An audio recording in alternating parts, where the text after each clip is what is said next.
in response to one of the latest happenings on the increasingly heated culture war front, in response to the decision of an actor named Ellen Elliott Page.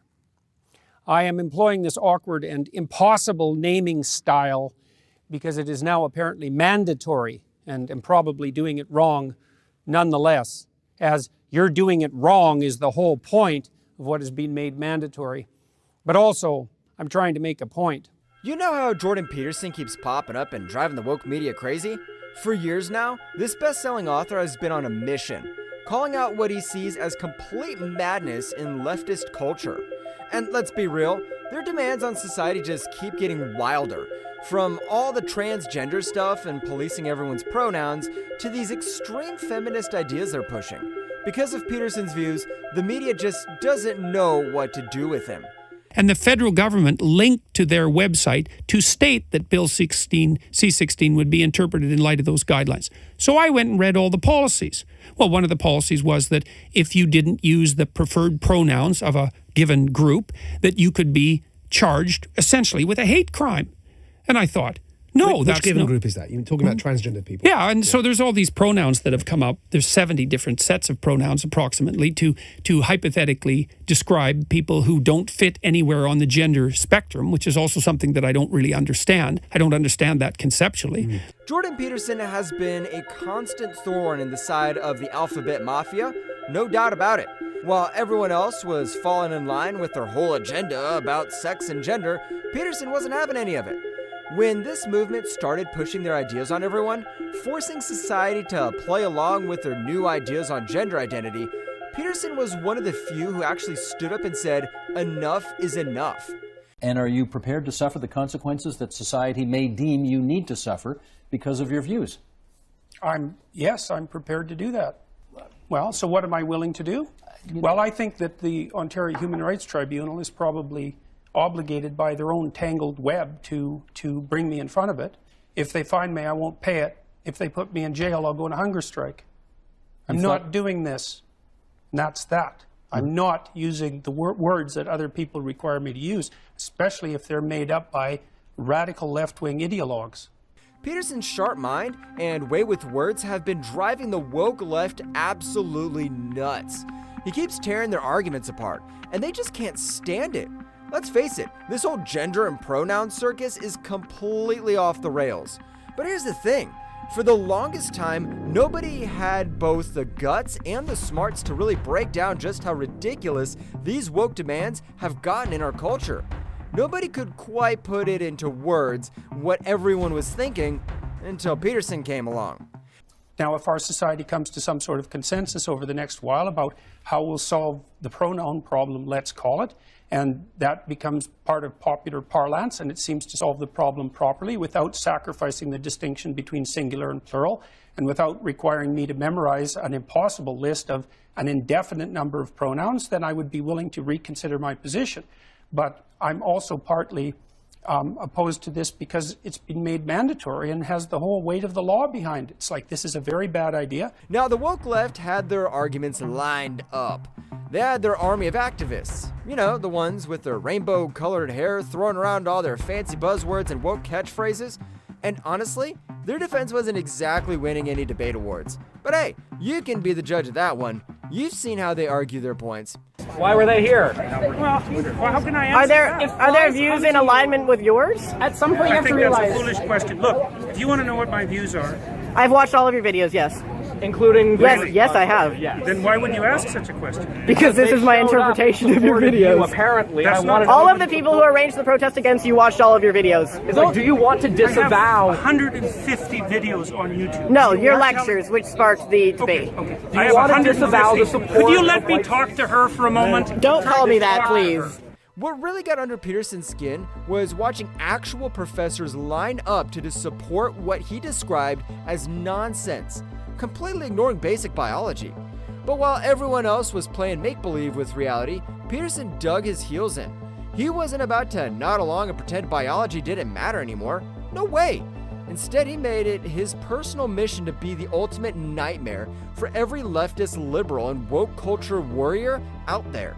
If they wanted to push this madness, he was going to push back twice as hard. But having said that, in any reasonable situation, I would err on the side of addressing the person in the manner that they requested to be addressed. But that's not the issue for me. The issue is now I'm compelled by law to do so. It's like, no, not doing it, not now, because it's compelled by law. So that's the end of the game as far as I'm concerned. So, because there is no excuse for compelling it by law. That's my position, and I think there's all sorts of reasons for that. Peterson absolutely lost it when Canada started pushing those laws about forced pronoun use. When they tried sneaking those gender-affirming rules into the legal system, he basically declared war. His whole point was dead simple. Once the government starts forcing people to speak certain words, you can kiss free speech goodbye. While everyone else was tiptoeing around the issue, Peterson came right out and called it what he saw it as: straight-up thought control disguised as tolerance. I don't think it was an isolated legislative move. I think it's part and parcel of a whole sequence of legislative moves that have been made and that continue to be made in Canada. I think it's an attempt by a certain radical ideological, a certain radical ideology to gain the linguistic upper hand, which I think is a terrible thing to do, to allow. So I had lots of reasons for rejecting the legislation, but it had nothing to do with it. About how your psychological training would make the difference.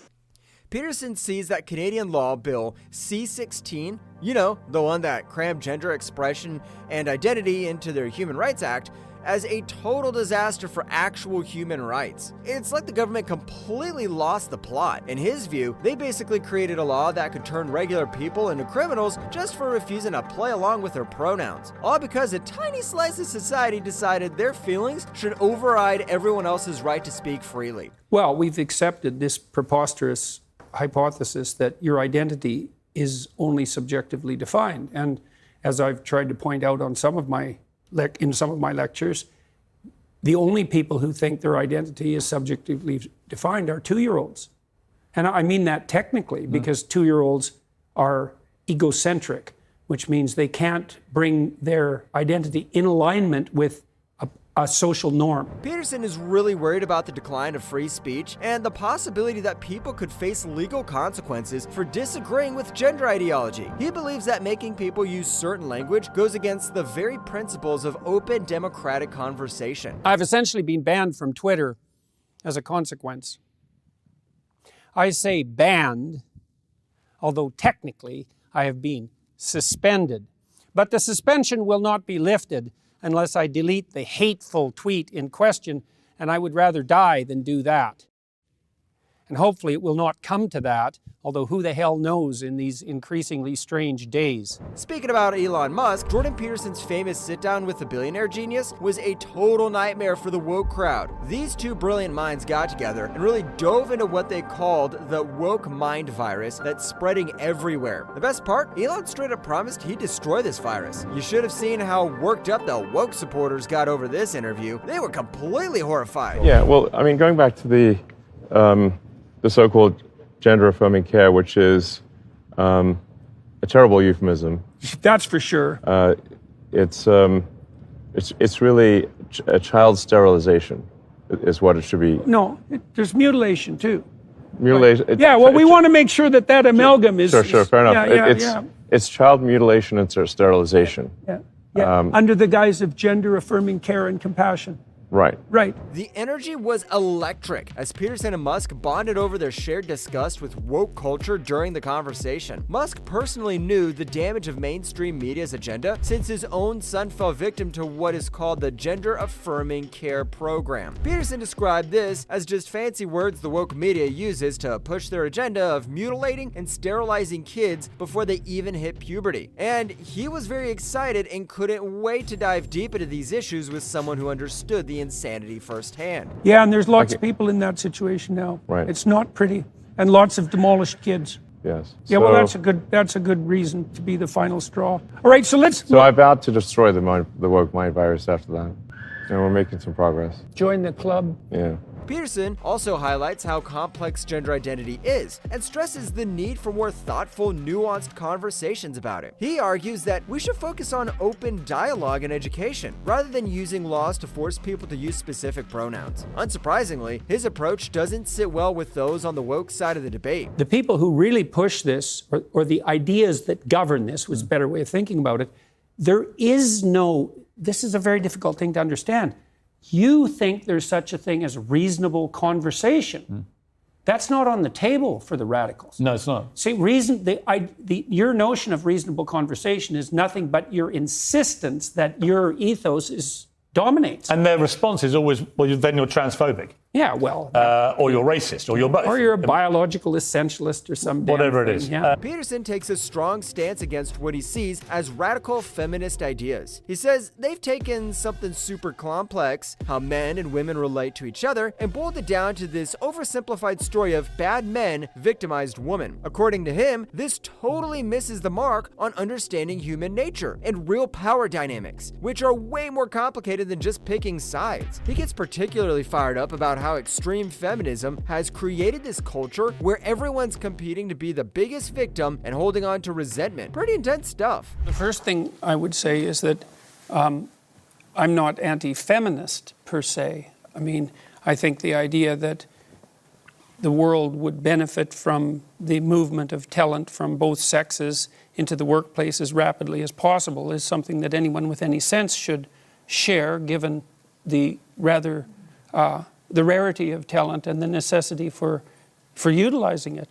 I do stand by my original statement, though, that there's a brand of more radical feminism that insists that our culture is best characterized as an oppressive patriarchy, and I think that, first of all, that's an appalling sociological doctrine. Peterson also takes issue with extreme feminism's focus on power and privilege, saying it creates a culture of guilt and shame. He believes this mindset overlooks personal responsibility and instead pushes a sense of collective guilt that harms both men and women. Instead, Peterson calls for a more nuanced view of power dynamics, one that acknowledges how people experience power and privilege in different ways. And they won't be limited to men, because if it's true that there's something toxic, let's say, about masculinity per se, what that will inevitably mean is that as women adopt more masculine roles, traditionally, what is that toxicity somehow going to go away? But that's a straw man, because no one says there's anything toxic about masculinity per se.